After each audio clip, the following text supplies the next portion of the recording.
On with our LS9 project. Stick up here and notice the pallet's empty again for about the third time. I think we put it in. The boys are starting to put it back together. They got the motor set in. It really is a tighter fit than we thought. Of course, the cover, we got to rework. These are the heater hoses here. We've got to get them hooked up down to the water pump. And the boys had finished up this evening. Notice on the intercooler on the Corvette, the return line from the oil cooler goes back to the radiator. On the Camaro, it does like we do the steam line. It tees right back into the upper radiator hose. So that's going to work out real slick here. Here's the Corvette power steering reservoir. We've got to get a mount made for it, and it'll mount in here.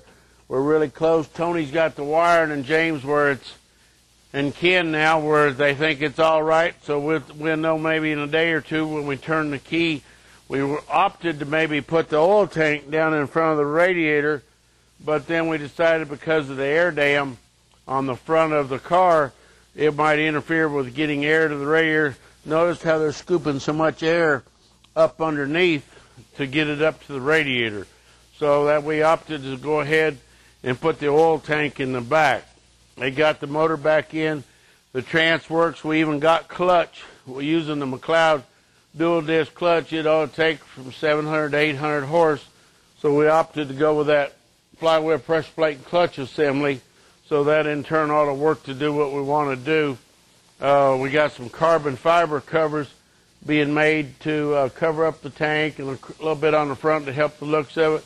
We just about got a new carbon fiber cover done for the top of this because some of the people aren't going to want the LS9 blue cover on it. And they've got all the front suspension back on. MagnaFlow is going to have us an exhaust system for it, hope by the next couple days for us to put on, and we'll hook right up to our exhaust. And Dan Ferrara of Long Island Collector's Car Garage is really excited. We've been emailing him pictures about it. And here's the Corvette tank we wanted to show you. This is the tank. The older Corvettes use just the one tank, but because of the LS9, this is the added capacity tank that actually lets it hold another 2 quarts of oil, where the old tank fills about here and holds 8 quarts. This extra tank will put us 2 more quarts of oil, plus it gives us our oil temperature sending unit. And these are your lines here that go back to the valve cover. If you go on our website, it'll show the PVC system and the breather system. And then want to go back to the air duct that'll bring fresh air into the oil tank. So we'll step back here and maybe show you the exhaust system. They've got it all off. And this is the factory exhaust system. And with the MagnaFlow, why we picked theirs is because there's some others have exhaust systems already on the market for it, but theirs is going to be emission legal. And since this car is going back to New York, we want to use a catback system and everything that would meet emissions, especially since it's a brand new car. Coverey's been working on the oil tank. This is the tank that he's got made. We've made several. We might change the design of it.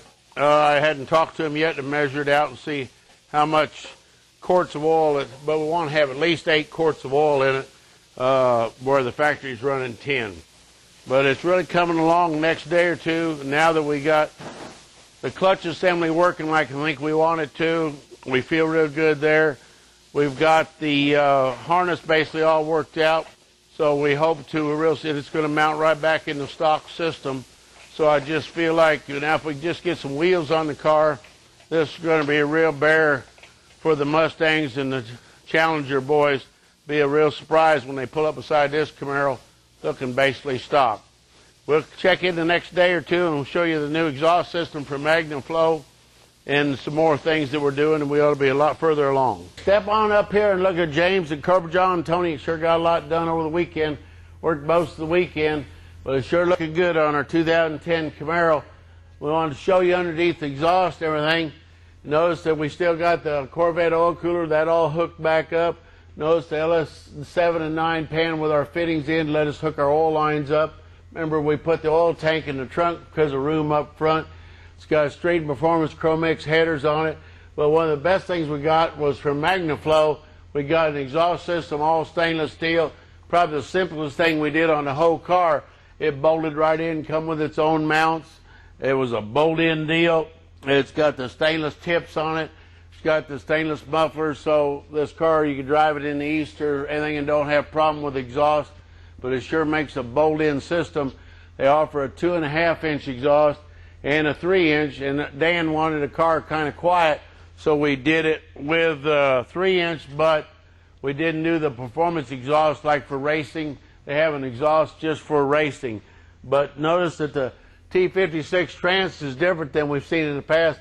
They got an oil pump on them and an oil cooler, just like used to be. It runs up and runs through the radiator. So it really turned out nice.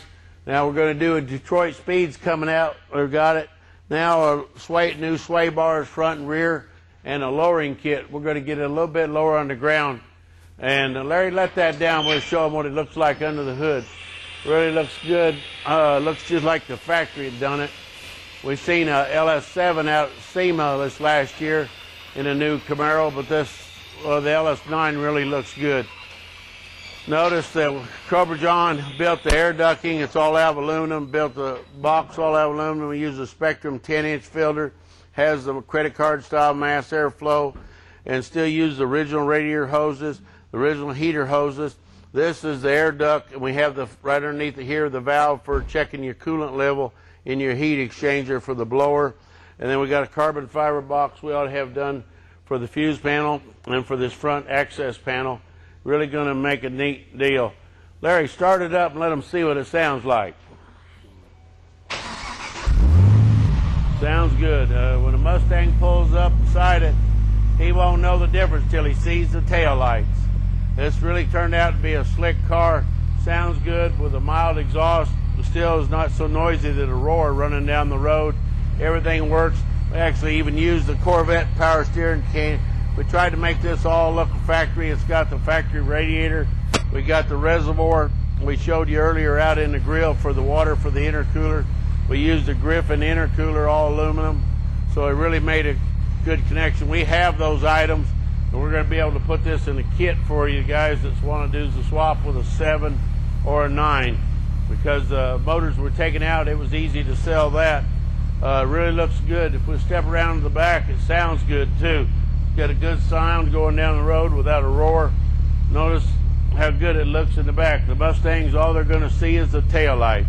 Larry, pop the trunk where we can show them what we did with the oil tank. Okay, notice here we got the new oil tank that Cobra had built. And he used the regular GM filter. It holds the 10 quarts just like the factory does. Has a dipstick in it for easy access. And we'll have an oil line kit for those that want to do it with the LS7 or LS9. But this is really going to make a sweet package. But we're going to have it this week. We're taking it tomorrow to Louisville Street Rod Nationals. So you'll be able to see it there. We hadn't decided what to do on wheels yet.